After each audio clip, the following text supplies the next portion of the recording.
நிர்மலா சீதாராமன் அவர்கள் கரூரினுடைய அந்த உயிர் பலியை தாங்க முடியாமல் ஆறுதல் சொல்வதற்காக வந்ததை விடுதலை சிறுத்தைகள் கட்சியின் சார்பாக மனசார வரவேற்கிறோம். அதாவது பட்டியலின மக்களினுடைய பாதிப்பு என்றால் அவர்களுக்கு ஒரு பெரிதாக தெரியவில்லை. இது அரசாங்கத்துக்கு எல்லா அரசாங்கமுமே சொல்றேன். விடுதலை சிறுத்தைகள் பேசக்கூடிய அரசியலை பேசுவதற்கு இங்கே ஒரு பெரிய புரிதல் தேவைப்படுது. எனவே விடுதலை சிறுத்தைகள் கட்சி மற்ற கட்சிகளுக்கு வழிகாட்டக்கூடிய இடத்தில் விடுதலை சிறுத்தைகள் இருக்கிறது. அரசியலமைப்பு சட்டத்தை அடியோடு குழி தோண்டி புதைக்கிறதுக்கு இன்றைக்கு இருக்கிற சங்க பரிவார கும்பல், பாரதிய ஜனதா கும்பல், RSS கும்பல் சதித்திட்டம் திட்டிக்கிட்டு இருக்கு. முட்டாள்தனமான மக்கள் இருக்குல்ல, இதெல்லாம் புரிஞ்சுக்கணும். ஒரு நடிகரை நீ பார்க்கணுன்னாக்கா நீ விஞ்ஞானம் எவ்வளோ வளர்ந்துருக்கு, செல்போனில் பார்த்துக்கா, இல்லை வீட்டில் போய் தொலைக்காட்சியில் பார்த்துக்கா. அதாவது நாட்டை ஆளக்கூடியவர்கள் முதல்வராக இருந்தாலும் சரிதான், பிரதமராக இருந்தாலும் சரிதான், யாராக இருந்தாலும் இந்த பட்டியல் சமூக மக்களுடைய வாக்குகளை வாங்கி வெற்றி பெறக்கூடியவர்கள் பட்டியல் சமூக மக்களுடைய அந்த துயரங்களை பகிர்ந்து கொள்வதில் அலட்சிய போக்காக கையாளுகிறார்கள்.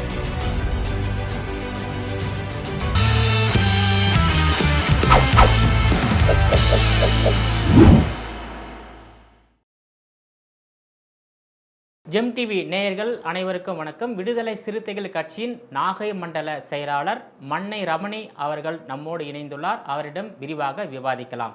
சார் வணக்கம். சார் வணக்கம். இப்போது செங்கல்பட்டு மாவட்டம், விழுப்புரம் மாவட்டம், கள்ளக்குறிச்சி மாவட்டம், இந்த 3 மாவட்டங்களில் ஏறக்குறைய 100 பேர் விஷ சாராயம் குடித்து மரணம் அடைந்தாங்க. மிகப்பெரிய ஒரு துயர செய்தி. இது நாடு முழுவதும் ஒரு பேசு பொருளாக மாறியது.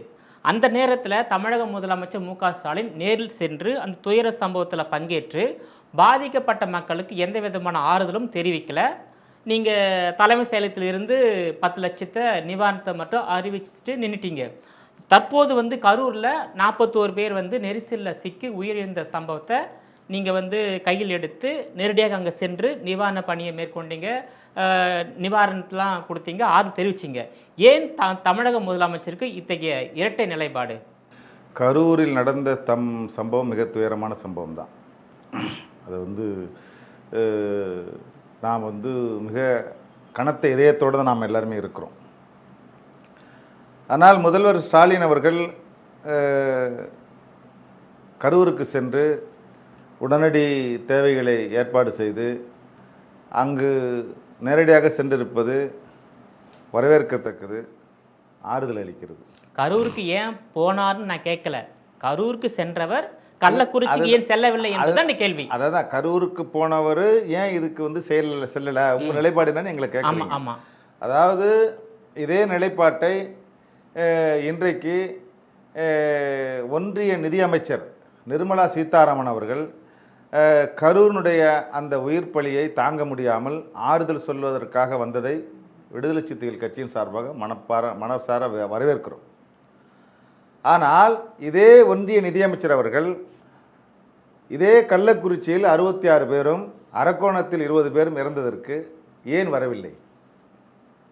முதல்வர் ஸ்டாலின் வரவில்லை என்பது ஏற்கத்தக்க ஒன்றல்ல.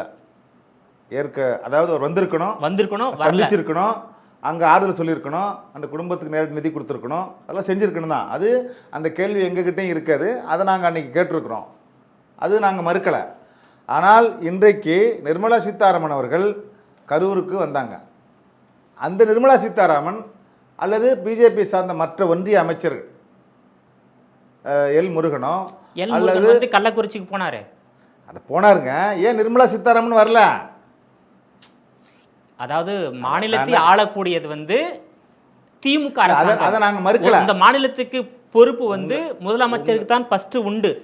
அதன் பிறகு அதாவது இந்த மக்களை அரசாங்கம் குறைத்து மதிப்பிட்டு கொண்டுதான் இருக்கிறார்கள். ஆமாம். அதாவது பட்டியலின மக்களினுடைய பாதிப்பு என்றால் அவர்களுக்கு ஒரு பெரிதாக தெரியவில்லை. இது அரசாங்கத்துக்கு எல்லா அரசாங்கமுமே சொல்றேன் நான். நீங்க திமுக அரசாங்கமோ அதிமுக அரசாங்கமோ இன்னைக்கு ஆளக்கூடிய திமுக அரசாங்கம் இல்லை. விடுதலை சிறுத்தைகள் கட்சி உருவான பிறகு, விடுதலை சிறுத்தைகள் கட்சி அரசியல் முன்னெடுப்புகளை எடுத்த பிறகு குறைந்தபட்சம் பட்டியல் சமூகத்துக்கான அங்கீகாரத்தையும், பட்டியல் சமூகத்துக்கான மதிப்பையும், பட்டியல் சமூகத்து மக்களை திரும்பி பார்க்கிற அரசியலை விடுதலை சிறுத்தைகள் முன்னெடுத்திருக்கிறோம்.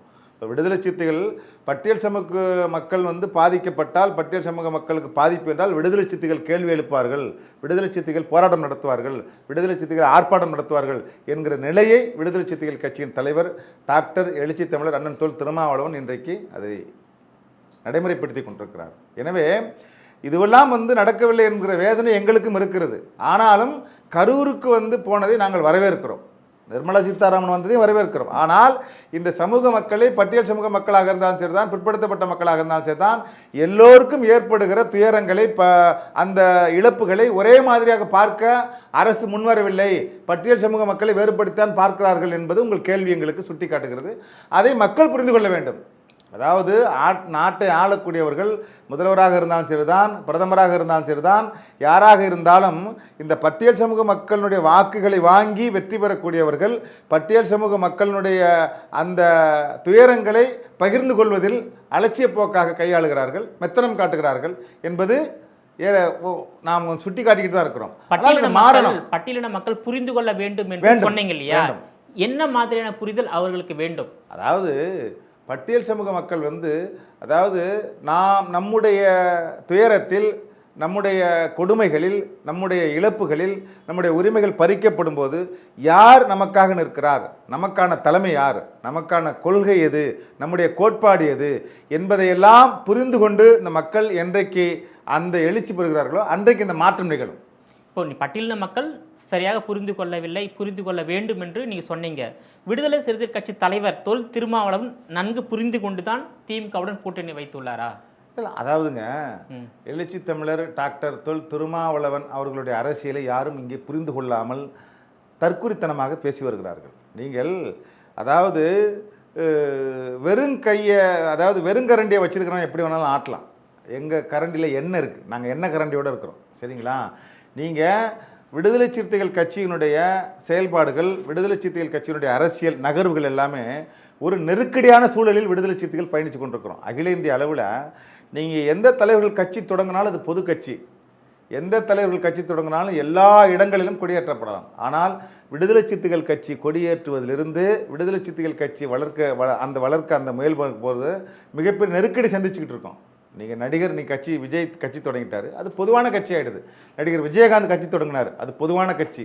நடிகர் சரத்குமார் கட்சி தொடங்கினார், அது பொதுவான கட்சி. நடிகர் கமலஹாசன் கட்சி தொடங்கினார், அது பொதுவான கட்சி. ஆனால் விடுதலை சிறுத்தைகள் கட்சியினுடைய தலைவர் அண்ணன் தொல் திருமாவளவன் அவர்கள் முற்போக்கு அரசியலை, மார்க்சிய அரசியலை, பாட்டாளி வர்க்க அரசியலை, அம்பேத்கரி அரசியலை, பெரியாரி அரசியலை, தமிழ் தேசிய அரசியலை, முழுக்க நிறைந்த அரசியலை எல்லா தலைவர்களும் கற்றுக்கொள்ளுகிற அளவிற்கு பாடம் எடுத்து பேசக்கூடிய, அரசியலை பேசக்கூடிய அண்ணன் திருமாவளவனை ஒரு சாதிய வட்டத்துக்குள் பார்க்கக்கூடிய மனோநிலை இங்கே இருக்கிறது, திமுக அரசாங்கத்துக்கு இருக்கின்றது. நான் பொதுவாக சொல்றேன்.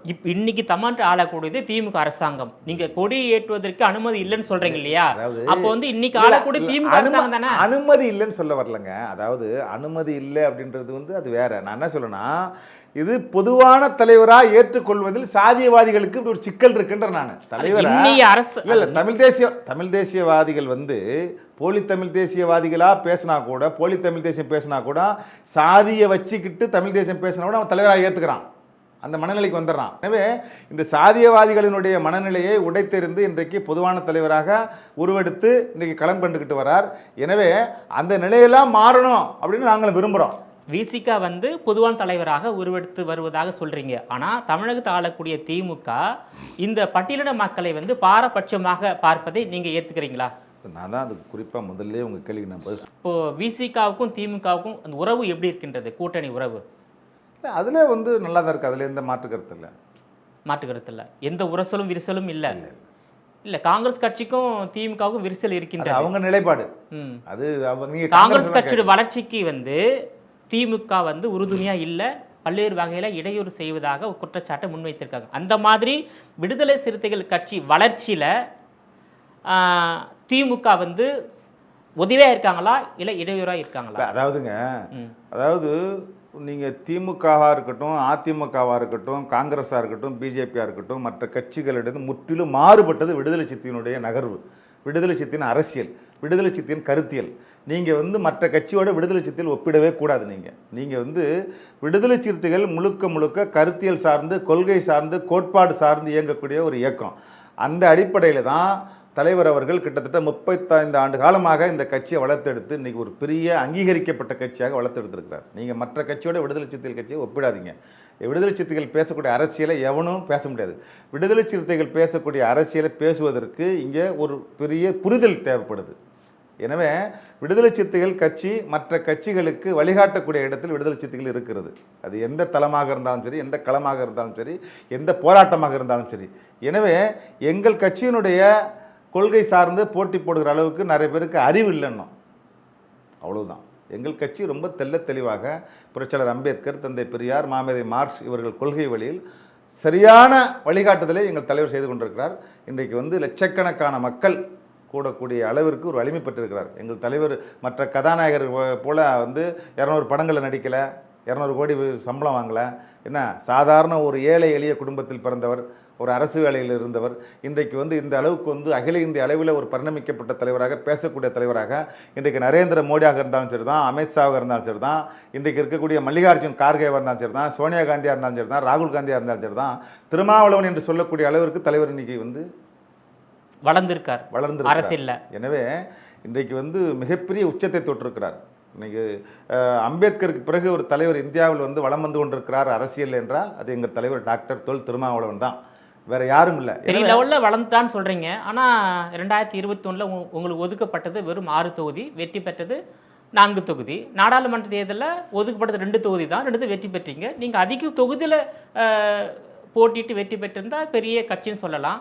தனிப்பட்ட வளர்ச்சி எப்படி வந்து இதுவே வந்து ஒரு பெரிய வளர்ச்சிங்க.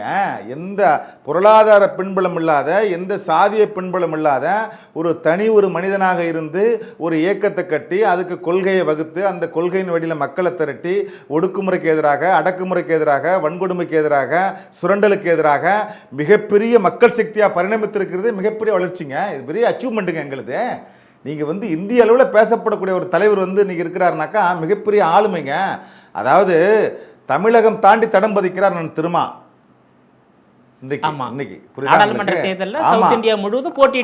போட்டிட்டேன். அதாவது இந்த தேசம் காக்க போராடுகிற தலைவர் திருமா, புரியுதா உங்களுக்கு?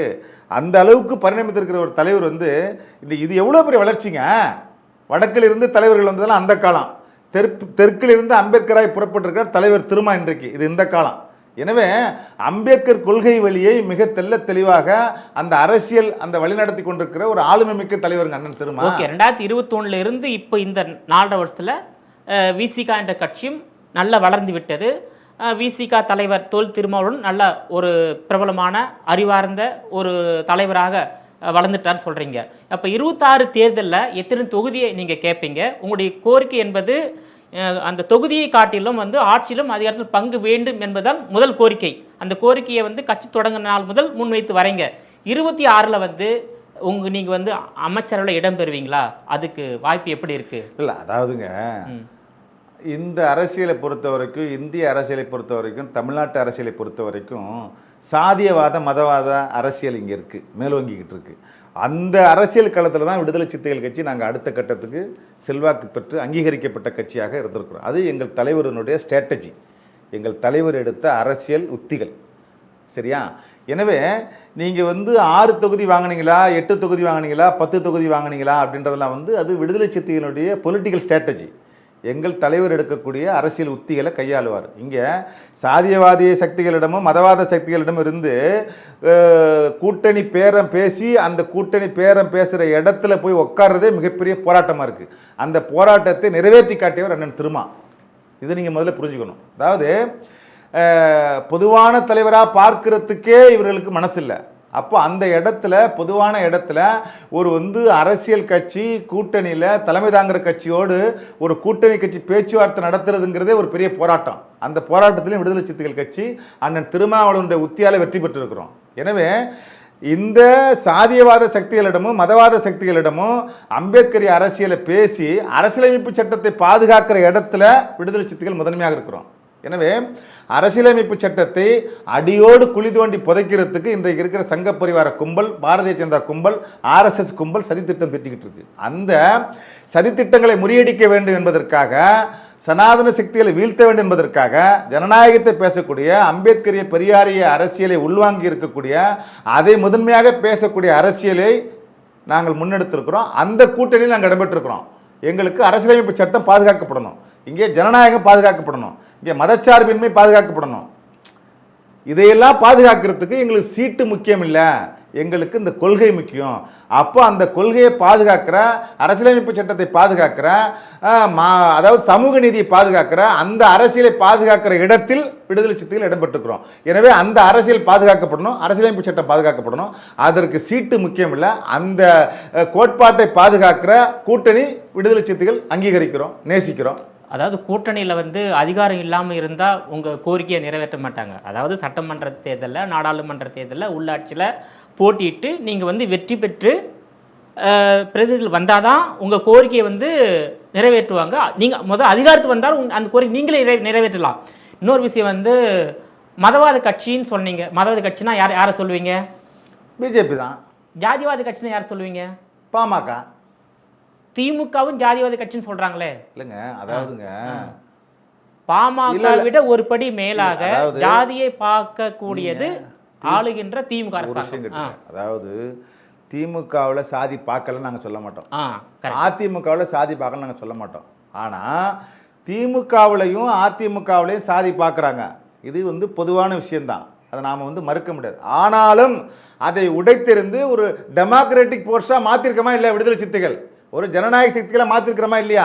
அப்போது திமுகவில் இருக்கிறவங்களையும் அதிமுகவில் இருக்கிறவங்களையும் நீங்கள் வந்து சாதி பார்க்கக்கூடாது. நீங்கள் வந்து அம்பேத்கர் அரசியலை பேசுகிறீங்க, பெரியார் அரசியலை பேசுகிறீங்க, பெரியாரை உயர்த்தி பிடிக்கிறீங்க, உங்களுக்குள்ள ஒரு ஜனநாயகம் தேவைப்படுது, நீங்கள் சாதியை மறுக்கணும் அப்படின்ற விஷயத்தை மெயின் ஸ்ட்ரீம் பொலிட்டிக்கலில் நாம் போயிருக்கோமா இல்லையா? மைய நீரோட்ட அரசியலில் நாங்கள் பயணிக்கிறோமா இல்லையா? இப்போ நீங்கள் திமுகவில் இருக்கக்கூடியவங்க குறைந்தபட்சம் அதுக்கான மாற்றங்கள்லாம் நிகழ்ந்திருக்கா இல்லையா? இப்போ இன்னைக்கு அது இருந்ததுங்க, ஒரு கட்டத்தில் இருந்தது. அதாவது ஆண்ட சாதி பெருமை பேசிக்கிட்டு ஆதிக்க மனநிலையோட சாதி மனநிலையோட இருந்தாங்க. அதை அடித்து உடைச்சிருக்கமா இல்லையா விடுதலை சிறுத்தைகள்? நீங்கள் ஊடகத்தில் பார்க்குறீங்களா இல்லையா? இன்றைக்கு திமுகவோட நாங்கள் வந்து எந்த அளவுக்கு நாங்கள் வந்து நட்புறவோடு இருக்கோம், இருக்கிறோமா இல்லையா? நாங்கள் திமுகவில் சாதியே இல்லைன்னு சொல்ல மாட்டோம், அதிமுகவில் சாதி இல்லைன்னு இருக்குதா இல்லையா? ஆனால் அதையெல்லாம் களைய வேண்டிய இடத்துல, அந்த அரசியலை பேச வேண்டிய இடத்துல விடுதலை சிறுத்தைகள் முதன்மையாக இருக்கிறோமா இல்லையா? இருக்கீங்க. சரி, இருக்கிறோமா இல்லையா? அதிமுகவும் ஜாதி அந்த மாற்றத்துக்கு அண்ணன் திருமாதான காரணம். அதை ஒத்துக்கிறீங்களா இல்லையா? ஒத்துக்கிறோம். இன்றைக்கு அதாவது தெருவில் நடக்கக்கூடாதுன்னா, கிணத்துல தண்ணி எடுக்கக்கூடாதுன்னா, குளத்தில் குளிக்கக்கூடாதுன்றான். நீங்கள் வந்து எவ்வளோ வன்கொடுமை பண்ணா அந்த மாற்றம் இன்றைக்கு நிகழ்ந்திருக்கா இல்லையா? இன்றைக்கு எல்லாரும் சமமாக பார்க்கக்கூடிய அரசியலை பேசினது யாரு? அந்த எழுச்சிக்கு யார் காரணம்? விடுதலை சிறுத்தைகள் காரணமா இல்லையா? அண்ணன் திருமாவளவன் அந்த அரசியலை பேசினது காரணமா இல்லையா? மற்றவர்களும் காரணமா இருந்திருக்காங்க. திருமம் நிறைய பேர் இருக்காங்க.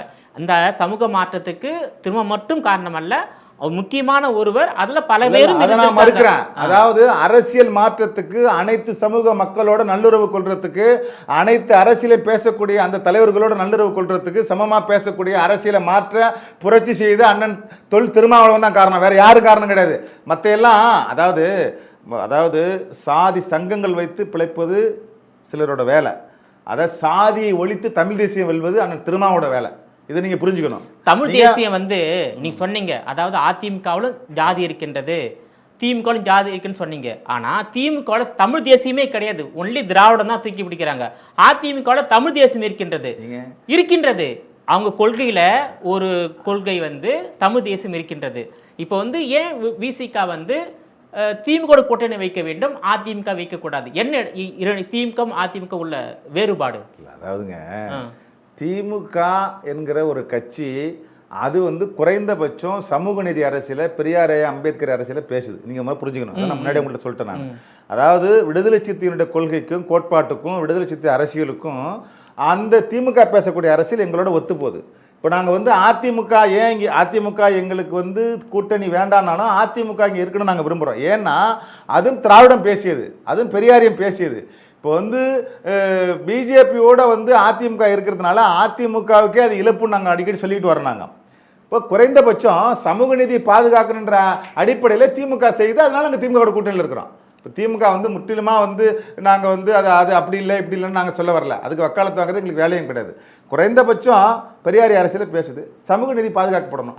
சமூக நீதி பாதுகாக்கப்படணும்னாக்கா நாங்கள் அது விரும்புகிறோம். விடுதலை சிறுத்தைகள் அது ஒரு கூட்டணியில் இருக்கிறோம். அதில் என்ன தவறு இருக்கு? சமூக நீதி பாதுகாக்க வேண்டும் என்று குரல் கொடுக்கக்கூடிய தலைவர் விசிக அப்படின்னா நான் ஒத்துக்கிறேன். திமுக நான் ஒத்துக்கல. திமுக வந்து சமூக நீதியை வந்து இங்கே பாதுகாக்கல, பாரபட்சம் பார்க்குறாங்க. சரி, அதை விட்டு இப்போ வந்து கரூரில் நடைபெற்ற அந்த துயர சம்பவத்துக்கு யார் காரணம்? ஆளுங்கட்சி காரணமா இல்லை தாவேக காரணமா? இல்லை, அதாவது இது வந்து பொத்தாம் பொதுவில் வந்து அரசியல் அறியாமையில் திமுக காரணமா அல்லது வந்து தாவேக காரணமா அப்படின்லாம் வந்து பேசக்கூடாது. அதாவது கரூர் சம்பவம் துயரமான சம்பவம். அப்படிப்பட்ட இழப்பு நம்ம வந்து அங்கீகரிக்கவே முடியாது. அது மிகப்பெரிய ஒரு பேரிழப்பு. அதையும் தாண்டி இந்த இழப்பு மற்ற மாநிலங்கள் தமிழ்நாட்டை கேலி பேசக்கூடிய அளவிற்கு இந்த சம்பவம் நிகழ்ந்திருக்கு. ஏன்னா இன்றைக்கு வந்து இந்தியாவில் இருக்கிற மாநிலங்கள்லேயே தமிழ்நாடு வந்து அதிகம் படித்தவர்கள் மாநிலம் என்று பேசக்கூடிய அளவுக்கு, பெருமைப்படக்கூடிய அளவிற்கு, அரசியல் பேசக்கூடிய அளவுக்கு படித்தவர்கள் கேரளா தான் முதலிடம். நன்கு படித்தவர்கள் கேரளா தான் முதலிடம். இரண்டாவது இடமா வச்சுங்க. இரண்டாவது சொல்ல முடியாது, நீங்க சொல்றத ஒத்துக்கிறேன். ஓகே, படித்த மாநிலம் தமிழ்நாடு, ஆனா அதுல முதல் இடத்துல தமிழ்நாடு இல்ல, கேரளா தான் முதல். அதாவது தமிழ்நாடு வந்து மற்ற மாநிலங்களுக்கு வழிகாட்ட மாநிலம் சொல்லுவாங்க, பேசக்கூடிய அளவுக்கு இருக்கா இல்லையா? இருக்கா இல்லையா? ஆனா அப்படி வந்து ஒரு நடிகர்களை பார்க்கறதுக்கு, ரசிகத்தன்மையோட ஒரு சினிமா நட்சத்திரத்தை பார்க்கறதுக்கு இவ்வளவு பெரிய தன்னுடைய பாதுகாப்பை இழந்து நாம் வந்து இவ்வளவு வந்து கேடுகட்டத்தனமா புத்தி இல்லாம ஒரு இடத்துல போய் 8 மணி நேரம் 7 மணி நேரம் நிற்க வேண்டிய அவசியம் இருக்கு. இது ஒரு புறம் இருக்கட்டும். இப்போ இது வந்து விசிக இது தாவேகா தான் காரணமா அல்லது திமுக தான் காரணமா அப்படின்னா, இப்போ வந்து 8:45 மணிக்கு வந்து நாமக்கல்லில் பேசுகிறது தான் விஜய் அறிவிக்கிறாரு. ஆனால் 8:50க்கு தான் வந்து வீட்டிலேருந்து கிளம்புறாரு. அப்போ 8:50க்கு வீட்டிலேருந்து கிளம்புறாரு அப்படின்னாக்கா எப்படி 8:45க்கு அங்கே பேச முடியும்? அப்போ 8:45க்கு நாமக்கல்லில் பேசுகிறேன்னு சொன்னால் அவன் 6 மணிக்கே அங்கே வந்துடுறான். 6 மணி 5 மணிக்கே வந்து ரசிகரை வந்து விஜயை பார்க்கணும், எப்படியாச்சும் பார்த்துடணும், அவர்கிட்ட கை கொடுத்துடணும், இல்லை கிட்ட போய் நின்றுடணும் அப்படின்னு அவளோட வர்றான். அப்போ 2 மணி நேரத்துக்கு முன்னாடியே அவன் ஆல்ரெடி வந்துடுறான். நீங்கள் 2-3 மணி நேரம் தாமதமாக போகிறீங்க. இது ஒரு 3 மணி நேரம், அது ஒரு 2 மணி நேரம், 5 மணி நேரம் நிற்கிறான். இப்போ 5 மணி நேரம் நிற்கிறவனுக்கு அவனுக்கு என்ன பாதுகாப்பு?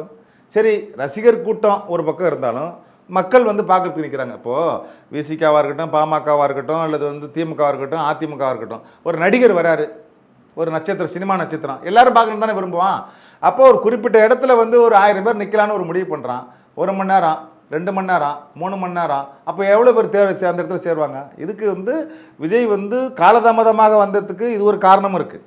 அதையும் நாம் கணக்கில் எடுத்துக்கணும். இப்போ திமுக அதான் காரணம் அப்படின்னாக்கா எந்த ஆதாரமுமே இல்லாமல் திமுக தான் காரணம் அப்படின்னு 19 திமுக தவறு செய்தால் அதுக்கு ஆதாரம் இல்லாமல் தவறு செய்வாங்க, அது வழக்கமான ஒன்று. ஆனால் இந்த கரூர் சம்பவத்தில் திமுகவோட சதி வேலை இருப்பதாக மக்களுடைய கருத்தாக இருக்கின்றது. இது வந்து யூகமான கேள்விக்கு நம்ம சொல்ல இல்லை, யூகம் கிடையாது.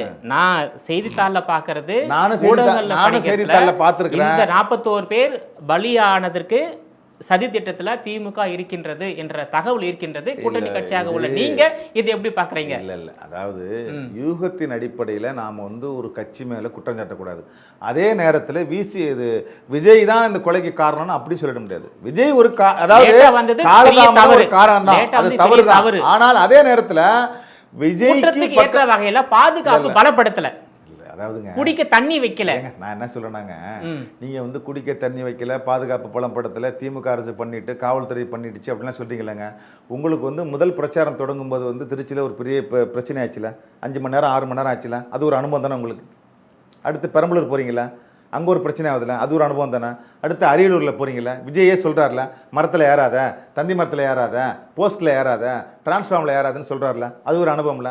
அடுத்து திருவாரூர் போகிறீங்களா, அடுத்து நாகப்பட்டினம் போகிறீங்களா, உங்களுக்கு எவ்வளோ அனுபவம் இருக்குல்லங்க. நீங்கள் என்ன பண்ணணும், அதாவது விஜய்க்கு 2ஆம் கட்ட தலைவராக இருக்கக்கூடியவங்க இந்த ஷெடியூலை வந்து சரி பண்ணணுமா, கரெக்ட் பண்ணுமா இல்லையா, ரூல்ஸ் அண்ட் ரெகுலேஷனை ஃபாலோ பண்ணுமா இல்லையாங்க.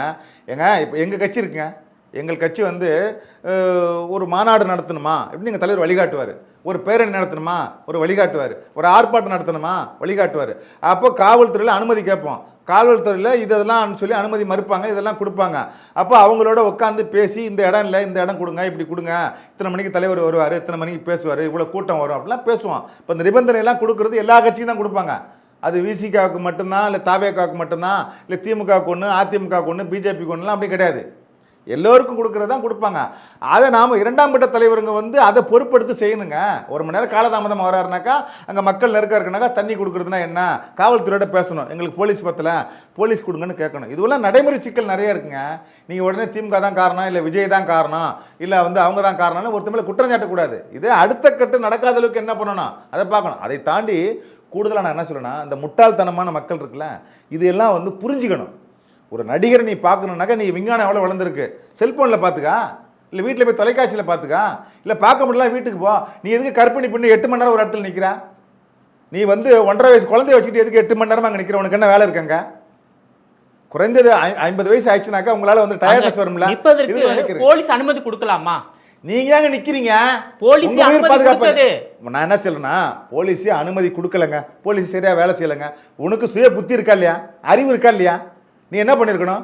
8 மணி நேரம் 7 மணி நேரம் எதுக்கு ஒரு இடத்துல நிக்கிற? நீ ஏங்க ஒரு 10 பேர் ஒரு இடத்துல நல்லா ஒருத்தர் நிற்க முடியலங்க, தாங்க முடியாது இல்லைங்க உங்களுக்கு. 8 மணி நேரம் எதுக்கு ஒரு இடத்துல நிற்கிற? நீ அங்கே நீ ஒரு இடம் கொடுத்துருக்குறாங்க உங்களுக்கு. ஏற்கனவே எடப்பாடி பழனிசாமி அங்கே பிரச்சாரம் பண்ணியிருக்காரு. அந்த பிரச்சாரம் பண்ணின இடத்துல உங்களுக்கு கொடுத்துருக்குறாங்க. அந்த இடத்துல ஒரு கட்டத்துக்கு மேலே 6 மணி நேரம் 7 மணி நேரம் மக்கள் வந்து திரண்டுக்கிட்டே இருக்கான்.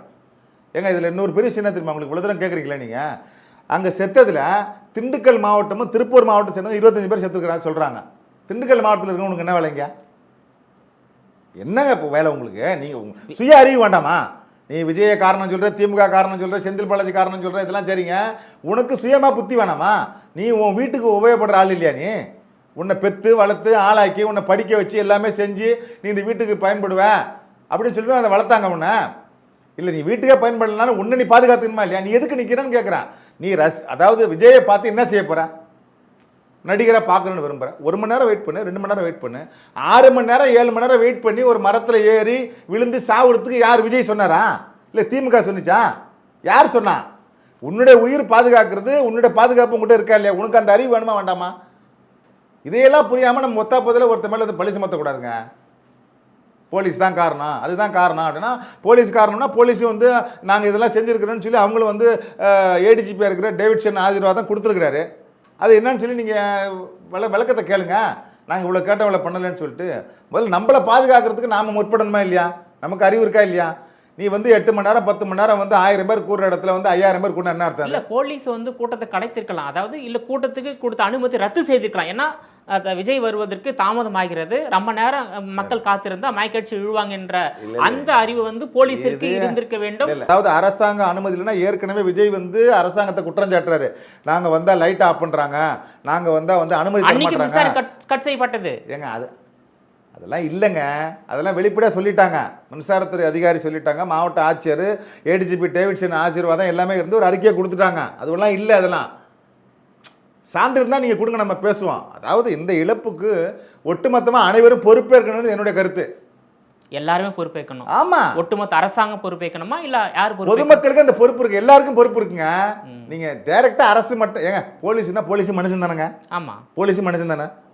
அவட்ட ஒரு அதிகாரம் அவ்வளோதான். அவங்களுக்கு வந்து மயக்கம் வராதா? 4 டிஎஸ்பி இருந்திருக்கிறாங்கன்ற, 6 டிஎஸ்பி இருந்திருக்கிறாங்கன்றாங்க, 18 இன்ஸ்பெக்டர் இருந்திருக்கிறாங்க, 58 சப் இன்ஸ்பெக்டர் இருந்திருக்கிறாங்க, 500 போலீஸ் இருந்தது தான் அவங்க அறிக்கை கொடுக்குறாங்க. சரிங்களா? அந்த அறிக்கை தவறுனா தவறுன்னு சொல்லுங்க. அப்போ நீங்கள் கொடுத்த இடம் கேட்ட நபர்கள் வந்து 10,000 பேர் தான் நீங்கள் அனுமதி கேட்டது. ஆனால் 27,000 பேர் வந்திருக்கிறாங்க. அந்த 27,000 பேரையும் தாண்டி விஜய் காலதாமதம் ஆனதுனால அந்த நாமக்கல்லேருந்து வரக்கூடிய கூட்டங்கள் அவரு கூடயே 3,000-4,000 பேர் வர்றாங்க. அப்போ ஏற்கனவே ஒரு 27,000 பேர். இப்போ இதெல்லாம் எங்கே நிற்க முடியும்? இந்த அறை இருக்குங்க, இப்போ அந்த அறையில் எவ்வளோ பேர் இருக்கலாம்? நீங்கள் அனுமதி வாங்குறீங்க, 25 பேர் உட்காரலாம் அப்படின்னு நீங்க அனுமதி வாங்குறீங்க. கூட்டம் கூட கூட போலீஸ் தெரியல, எப்படி பண்ண முடியாது? எப்படி பண்ண முடியும்? கூடுதல் போலீஸை வர வைக்கலாம்ல. அதுதான் கூட்டம். அதாவது இப்போ எல்லா இருக்கு, தமிழ்நாட்டில் இருக்கக்கூடிய போலீஸ் அளவு உங்களுக்கு தெரியும். சரிங்களா? அதுக்கு தகுந்த மாதிரி தான் பண்ண முடியும். ஓகே சார், உங்களுடைய விரிவான தகவலுக்கு ரொம்ப நன்றி சார்.